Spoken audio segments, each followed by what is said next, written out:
Bien le bonjour cher Shinobi. Aujourd'hui, nous allons reprendre la suite de ce manhwa et nous espérons qu'elle vous plaira. Bien commençons. Après sa soirée avec Kim Seo dans le salon de massage, notre protagoniste n'était plus lui-même. Il se sentait tellement misérable et pitoyable juste à entendre parler d'eux. Cette bande de crétins populaires dont leur vie a toujours été meilleure. Pour notre protagoniste, c'était évident qu'on ne l'invitait jamais car il est un perdant. Certes, il n'avait pas envie d'affronter leurs regards, mais il était dégoûté que ça lui arrive à lui. Bizarrement, il les avait toujours vus comme des amis. Il n'avait qu'à oublier tout ça et avancer car actuellement c'était sans importance. Ce qui compte c'est sa personnalité présente. Il a autant de femmes que tous ses anciens camarades désormais. Pile avant de finir sa phrase, une personne venait de le tapoter le dos. C'était un de ses anciens camarades, il venait de faire croire à notre protagoniste qu'il venait de le rencontrer par hasard. Du moins, son expression faisait penser à cela. Un coup de froid venait de prendre notre protagoniste subitement.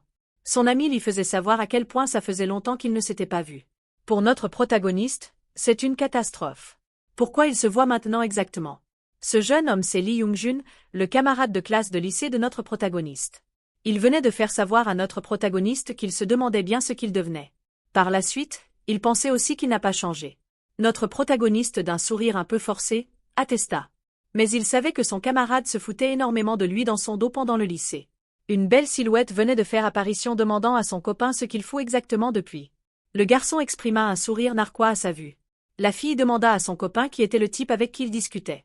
Le garçon prit un plaisir à se dépêcher pour la présentation de son ami à sa copine. Par la suite, il invita aussi notre protagoniste à saluer sa copine. Le garçon, bonjour. Je suis un ami de Young-jun. Je m'appelle Kang Junia. La fille était très belle pensait notre protagoniste.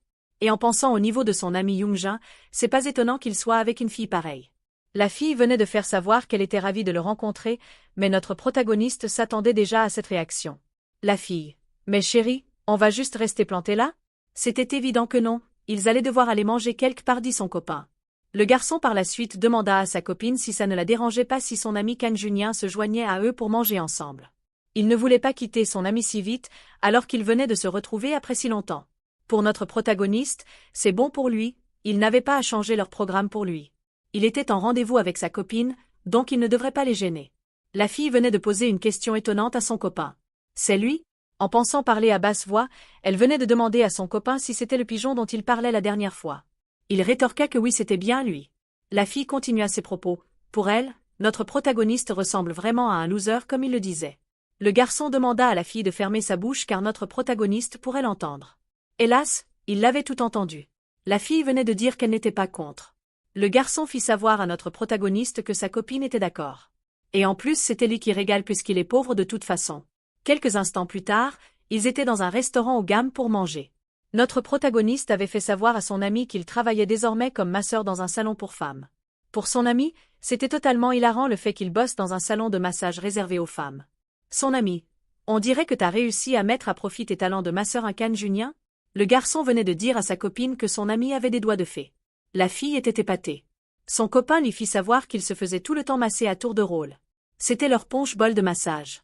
Son ami, t'as toujours été au chômage, alors félicitations.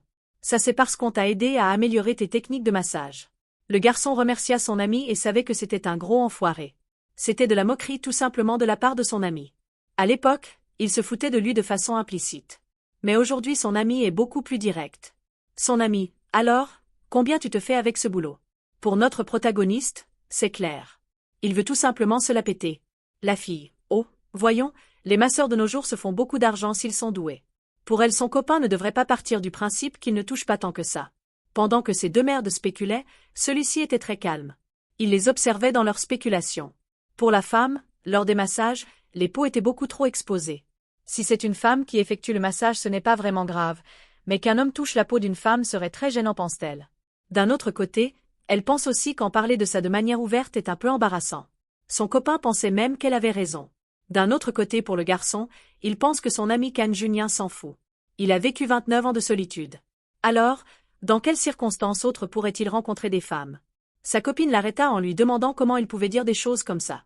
Notre protagoniste était sous silence, il ne savait pas quoi vraiment répondre face à cette acculation. Il était vraiment énervé. Il venait de dire à ces deux merdes qu'il sortait avec quelqu'un. Un silence venait de prendre possession dans la pièce. Son ami n'arrivait pas à croire. Comment une fille voudrait sortir avec lui qui est un gros perdant? Notre protagoniste d'un sourire moqueur lui fit savoir qu'il était sérieux. Pensait-il vraiment qu'il serait encore célibataire à cet âge? Sans hésitation, son ami lui demanda de faire venir sa copine s'il était sérieux avec ça. Une goutte de sueur prit le garçon. Il demanda à son ami s'il voulait la voir là maintenant. Celui-ci et sa copine d'un sourire moqueur lui fit que s'il en a vraiment une, alors il peut l'appeler sans problème. Son ami, si tu ne mens pas, appelle-la immédiatement. Pour notre protagoniste, qu'il ne s'inquiète pas, elle va venir plus vite qu'il ne le pense. Il va l'appeler. Très bien pense son ami. Comme ça ils pourront avoir un double rendez-vous une fois. Le garçon était en panique, c'était clair qu'il est foutu. Il n'a pas de copine, mais l'ont tellement énervé qu'il a fini par mentir. Il pensa à Ayun, mais se demandait si elle pourrait vraiment venir. Surtout qu'elle serait en train de s'occuper de son café à l'heure actuelle. Madame Mi-kyung est très sexy, mais pluvielle. Yoon-doo, elle pourrait faire l'affaire. Aucune des filles ne répondait à son message au point où c'était visible. Son ami lui demandait avec moquerie si sa copine ne répondait plus. Son ami, oublie. Tu n'y peux rien si elle ne répond pas. J'avais tellement hâte de voir à quel point la femme qui sort avec Kan Junien pouvait être magnifique. Je suppose que ce sera une prochaine fois. Notre protagoniste n'avait plus le choix, il ne restait qu'une dernière chance. Par pitié qu'elle l'aide. C'était sa prière. Quelques instants plus tard, son ami lui demandait s'il était sûr qu'elle allait venir. Notre protagoniste était désolé en le rassurant qu'elle arrivait. Pour son ami ce n'est pas normal, ça faisait déjà plus d'une heure.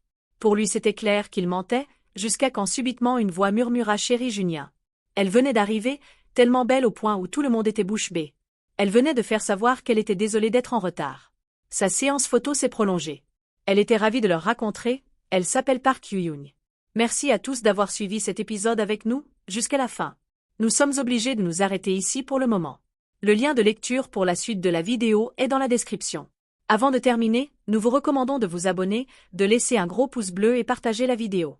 Des projets épiques sont en cours d'élaboration pour vous combler au grand max. À bientôt.